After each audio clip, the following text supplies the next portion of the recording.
আজি আমি জিকেৰ পৰা ডেট এণ্ড থিম বেছড কিছুমান MCQ কুৱেশ্যন লৈ আহিছোঁ। আশা কৰোঁ আপোনালোকে ভিডিঅ'টো ভাল লাগিব। আমি ভিডিঅ'টো আৰম্ভ কৰোঁ। প্ৰথমটো কুৱেশ্যন হ'ল When is World Meteorological Day observed? বিশ্ব বতৰ বিজ্ঞান দিৱস কেতিয়া পালন কৰা হয়? এইকেইটাৰ মাজত উত্তৰটো হ'ব option D March 2023। Next question 2 number When is World Water Day observed? বিশ্ব জল দিৱস কেতিয়া পালন কৰা হয়? এইটো উত্তৰটো হ'ব বিশ্ব জল দিৱসটো হ'ল 1993 চনৰ 22 মাৰ্চৰ পৰা জল দিৱস হিচাপে পালন কৰি আহি আছে। তে উত্তৰটো হ'ব অপশ্যন চি মাৰ্চ 22 মানে কি 22 মাৰ্চৰ পৰা। আৰু এইটোৰ থিমটো হ'ল water for peace. Next question 3 number When was International Childhood Cancer Day celebrated? আন্তঃৰাষ্ট্ৰীয় শিশু কৰ্কট দিৱস কেতিয়া পালন কৰা হৈছিল? এইটো উত্তৰটো হ'ব অপশ্যন বি ফেব্ৰুৱাৰী 15 মানে কি 15 ফেব্ৰুৱাৰীৰ পৰা। আৰু এইটোৰ থিমটো হ'ল আনভেইলিং চেলেঞ্জেছ মানে প্ৰত্যাহ্বানসমূহ উন্মোচন। যদি আপোনালোকে আমাৰ চেনেলটোক এতিয়ালৈকে ছাবস্ক্ৰাইব কৰা নাই তেনেহ'লে চেনেলটোক ছাবস্ক্ৰাইব কৰি দিয়ক। নেক্সট কুৱেশ্যনটোলৈ আগবাঢ়ি যাওঁ। 4 number question When was National Tourism Day 2024 celebrated? ৰাষ্ট্ৰীয় পৰ্যটন দিৱস 2024 কেতিয়া পালন কৰা হৈছিল? এইটো উত্তৰটো হ'ব অপশ্যন এ জানুৱাৰী 25। থিমটো আছিল Sustainable Journeys, Timeless Memories, Promoting Responsible and Mindful Travel। অৰ্থাৎ বহনক্ষম যাত্ৰা, কালজয়ী স্মৃতি, দায়িত্বশীল আৰু মনোশীল ভ্ৰমণৰ প্ৰসাৰ। Next question When was National Science Day 2024 celebrated? ৰাষ্ট্ৰীয় বিজ্ঞান দিৱস 2024 কেতিয়া পালন কৰা হৈছিল? এইটো আমাৰ 28 ফেব্ৰুৱাৰী 1987 চনৰ পৰা আমাৰ ৰাষ্ট্ৰীয় বিজ্ঞান দিৱসটো পালন কৰি আহি অহা হৈছে। CV ৰামনৰ স্মৃতিত কৰা হয়। কাৰণ যদি গম নাপায় তেনেহ'লে CV ৰামন আছিল আমাৰ ভাৰতৰ এজন মহান বিজ্ঞানী আৰু ইয়ে ৰামন ইফেক্টটো আৱিষ্কাৰ কৰিছিল। এইটো উত্তৰটো হ'ব অপশ্যন ডি ফেব্ৰুৱাৰী 28। আৰু এইটো 2024 থিমটো আছিল ইণ্ডিজিনাছ টেকনলজিজ ফৰ বিকশিত ভাৰত। 6 নম্বৰ কুৱেশ্যনটো হ'ল When was World Day of Social Justice celebrated? বিশ্ব সামাজিক ন্যায় দিৱস কেতিয়া পালন কৰা হৈছিল? এইটো উত্তৰটো হ'ব অপশ্যন চি ফেব্ৰুৱাৰী 20 তাৰিখৰ পৰা। আৰু প্ৰথমটো কেতিয়া অবজাৰ্ভ কৰা হৈছিল? এইটো আছিল 2009 চনৰ 20 ফেব্ৰুৱাৰীৰ পৰাহে অবজাৰ্ভ কৰি আহি অহা হৈছে মানে পালন কৰি আহি অহা হৈছে বিশ্ব সামাজিক ন্যায় দিৱসটো। আৰু 2024 থিমটো আছিল ব্ৰিজিং গেপছ বিল্ডিং এলায়েন্সেছ অৰ্থাৎ ব্যৱধান দূৰ কৰা মিত্ৰতা গঢ়ি তোলা। Next question World Kidney Day 2024 was celebrated on which day? কোনটো দিৱসত বিশ্ব বৃক্ক দিৱস 2024 উদযাপন কৰা হৈছিল? এইটো উত্তৰটো হ'ব অপশ্যন বি 14 মাৰ্চ তাৰিখৰ পৰা। আৰু এইটো 2024 থিমটো আছিল kidney health for all advancing equitably access to care and optimal medication practice অৰ্থাৎ সকলোৰে বাবে বৃক্ক স্বাস্থ্য যত্ন আৰু অনুকূল ঔষধ অনুশীলনৰ সমতাপূৰ্ণ প্ৰৱেশ আগবঢ়াই নিয়া। Next question When was International Mother Language Day celebrated? আন্তঃৰাষ্ট্ৰীয় মাতৃভাষা দিৱস কেতিয়া পালন কৰা হয়? এইটো উত্তৰটো হ'ব অপশ্যন চি 21 ফেব্ৰুৱাৰী তাৰিখে। আৰু এইটো ভাৰতৰ বিভিন্ন প্ৰান্তত বিভিন্ন ভাষা আছে। যেনে আমাৰ অসমত হ'লে অসমীয়া ভাষা আমাৰ মাতৃভাষা হয় আৰু মুম্বাই হ'লে মাৰাঠা হ'ব মাৰাঠী ভাষা বুলি কওঁ আমি। এনেকুৱা ধৰণে যাতে আমি মাতৃভাষাবিলাক বজাই ৰাখিব পাৰোঁ বা ইয়াত বিকাশ কৰিব পাৰোঁ বা আমি গৌৰৱ অনুভৱ কৰিব পাৰোঁ সেয়াৰ কাৰণে এইটো আমাৰ পালন কৰি আহি অহা হৈছে। এইটো 2024 এইটো থিমটো আছিল multilingual education is a pillar of intergenerational learning অৰ্থাৎ বহুভাষিক শিক্ষা আন্তঃ প্ৰজন্মৰ শিক্ষণৰ এটা স্তম্ভ। Next question International Day of Mathematics was celebrated on which day? কোন দিন আন্তঃরাষ্ট্রীয় গণিত দিবস পালন করা হয়েছে? এটা উত্তরটা হবো অপশন সি 14 মার্চ তারিখে করে। আর ইয়াকে পাই ডে হিসাবে কুলি জানা যায়, মানে ম্যাথামেটিক্স যেটা আছে গণিত দিবসটোক পাই দিবস হিসাবে কোৱা হয়, এইটো মনত ৰাখিব। আৰ এইটো 2025 থিমটো হ'ল প্লেইং উইথ ম্যাথ, গণিতৰ সৈতে খেলা। নেক্সট কুৱেশ্যনটো হ'ল when was world Braille day 2024 সেলিব্ৰেটেড? 2024 Biswa Braille দিৱস কেতিয়া পালন কৰা হৈছিল? এইটো লুই ব্ৰেইলৰ স্মৃতি পালন কৰা ই এটা ব্ৰেইল পদ্ধতি আৱিষ্কাৰ কৰিছে, য'ত কিছুমান ডট ডট থাকে, সেইটোৱে ইয়াৰ পৰা আহে।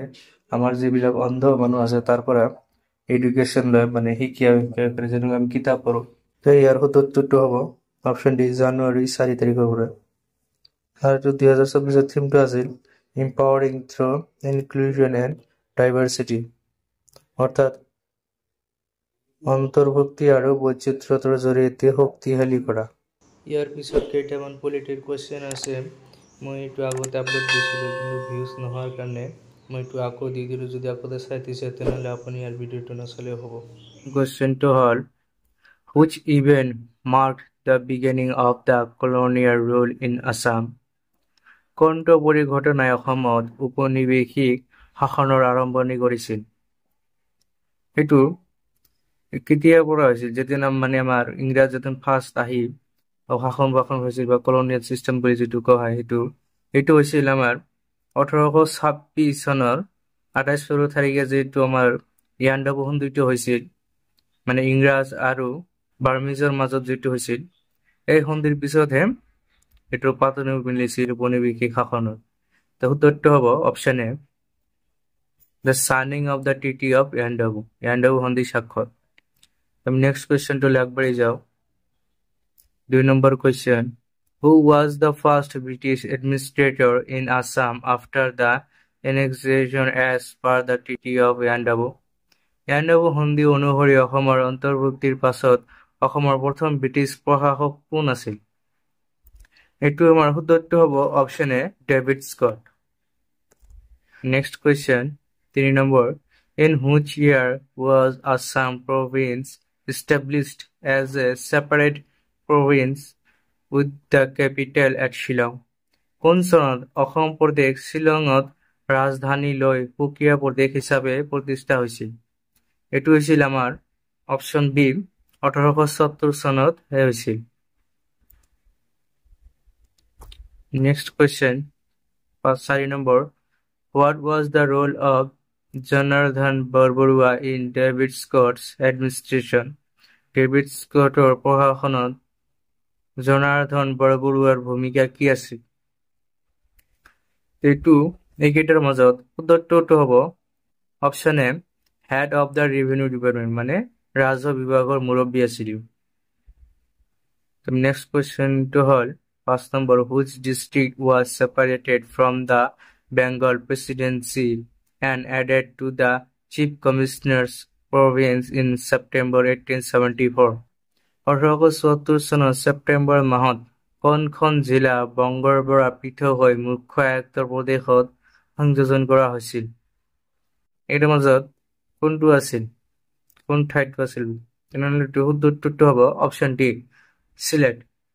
আৰু এই চিলেটটো বৰ্তমান বাংলাদেশত আছে, আৰু এইটো ঢাকাৰ পিছতে আটাইতকৈ ডাঙৰ যিটো হয় চহৰ হয় বাংলাদেশৰ। Next question 6 number, Sir Henry Cotton, the former Chief Commissioner of Assam, presided over the অসমৰ প্ৰাক্তন মুখ্য আয়ুক্ত ছাৰ হেনৰি কটনে ক'ত সভাপতিত্ব কৰিছিল? ক'ত কৰিছিল? এইটো এটা ইম্পৰ্টেণ্ট কুৱেশ্যন হয়, কাৰণ আমাৰ কটন কলেজটো এই ছাৰ হেনৰি নামতে হৈছিল বা ইয়ে কৰিছিল 1901 চনত। এইটো কথা মনত ৰাখিব। আৰু ইয়াৰ নামতে ছাৰ হেনৰি কটনৰ নামতে আমাৰ এই কটন বিশ্ববিদ্যালয়টোৰ নাম হৈছে। সেইটোৰ উত্তৰটো হ'ব অপশ্যন চি INC সেশন 1904, মানে কংগ্ৰেছৰ ইণ্ডিয়ান নেশ্যনেল কংগ্ৰেছৰ অধিৱেশনৰ 1904 চনত যিটো হৈছিল তেতিয়া তেওঁ সভাপতিত্ব কৰিছিল Sir Henry Cotton. Next question, 8 number. Which of the following was the capital of Assam province during the British Raj? British Rajৰ সময়ত অসম প্ৰদেশৰ ৰাজধানী তলৰ কোনখন আছিল? ইয়াৰ মাজত শুদ্ধটো হ'ব option A Shillong. Next question, 8 number.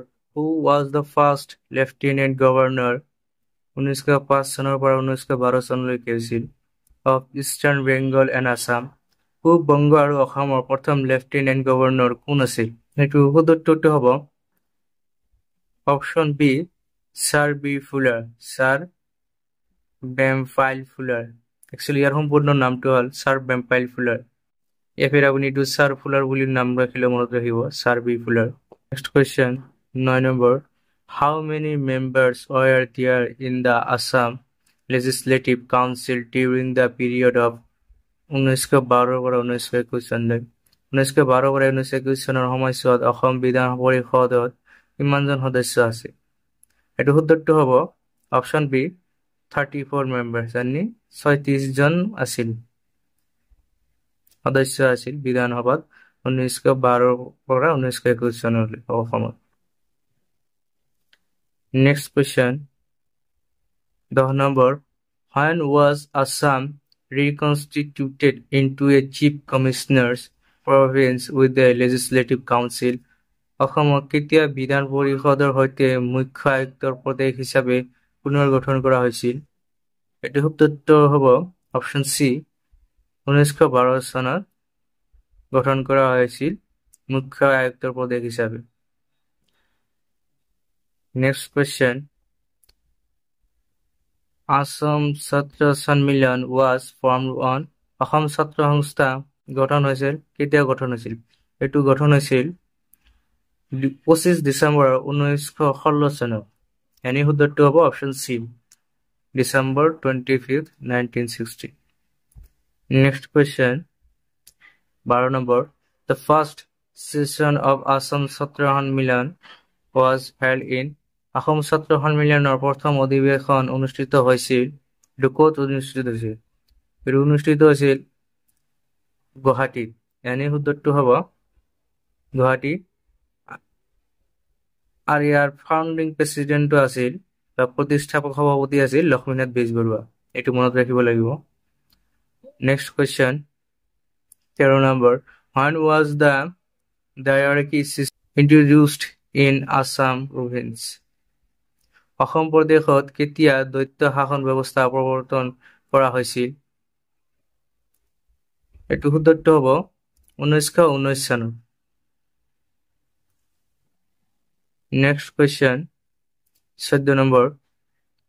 Which organization transformed into the Assam Pradesh Congress Committee during the non-cooperation movement in Assam? অসমত অসহযোগ আন্দোলনৰ সময়ত কোনটো সংগঠন অসম প্ৰদেশ কংগ্ৰেছ কমিটিলৈ ৰূপান্তৰিত হৈছিল? এইটো শুদ্ধটো হ'ব অপশ্যন বি আছাম এছ'চিয়েশ্যন, মানে অসম সংস্থা। Next question 15 number. Who was a minister of Assam under the diarchy system? দ্বৈত শাসন ব্যৱস্থাৰ অধীনত অসমৰ মন্ত্ৰী কোন আছিল? এইটো শুদ্ধটো হ'ব option A Pramodi Chandra Dutta. Next question, 16 number. Who was the first governor of Assam after independence? স্বাধীন অসমৰ প্ৰথম ৰাজ্যপাল কোন আছিল? এইটো শুদ্ধটো হ'ব option C Sir Mohammad Saleh Akbar Hydari. আৰু বৰ্তমান আমাৰ অসমৰ গভৰ্ণৰ হ'ল গুলাব চান্দ কাটাৰিয়া। এইটো মনত ৰাখিব, কাৰেণ্ট এফেয়াৰ হিচাপত আহি যাব পাৰে। 17 number question. Who was appointed as the first governor of Assam in 1921? 1921 চনত কোনজন ব্যক্তিক অসমৰ ৰাজ্যপাল হিচাপে নিয়োগ কৰা হৈছিল? এইটো শুদ্ধটো হ'ব option A Nicholas Davidson Bell. 18 number question. Who was the first Assamese to be appointed as a governor of an Indian state? অসমৰ পৰা আন এখন ৰাজ্যৰ ৰাজ্যপাল হোৱা প্ৰথমজন অসমীয়া ব্যক্তিজন কোন আছিল? এইটো শুদ্ধটো হ'ব Bishnuram Medhi. Next question 19 number. Who was the second Chief Minister of Assam just after Gopinath Bordoloi? Gopinath Bordolойৰ পিছত অসমৰ দ্বিতীয়গৰাকী মুখ্যমন্ত্ৰী কোন আছিল? এইটোৰ শুদ্ধ উত্তৰটো হ'ব অপশ্যন এ বিষ্ণুৰাম মেধি, আৰু ইয়াক অসমৰ আইৰন মেন বুলিও কোৱা হয়। আৰু কেতিয়ালৈকে আমাৰ মুখ্যমন্ত্ৰী আছিল the second chief minister of Assam. এইটো হ'ব 19 আগষ্ট 1950 চনৰ পৰা 27 ডিচেম্বৰ 1957 চনলৈকে আছিল। Next question 20 number, who was the shortest chief minister of Assam? আটাইতকৈ কম দিনৰ বাবে কোনে অসমৰ মুখ্যমন্ত্ৰী হিচাপে কাৰ্যনিৰ্বাহ কৰিছিল? এইটো শুদ্ধটো হ'ব অপশ্যন বি ভূমিধৰ বৰ্মন, আৰু ই মাত্ৰ 22 দিনৰ বাবেহে এজ এ চিফ মিনিষ্টাৰ হিচাপে অসমক চাৰ্ভ কৰিছিল। আৰু কেতিয়া হৈছিল? এইটো 22 এপ্ৰিল 1996 চনৰ পৰা 14 মে 1996 চন, এইকেইদিনৰ কাৰণেহে অসমৰ মুখ্যমন্ত্ৰী হৈছিল। এই সময়ছোৱাতে অসমৰ মুখ্যমন্ত্ৰী হিচাপে কাৰ্যনিৰ্বাহ কৰিছিল। আজিৰ কাৰণে এইখিনিয়ে।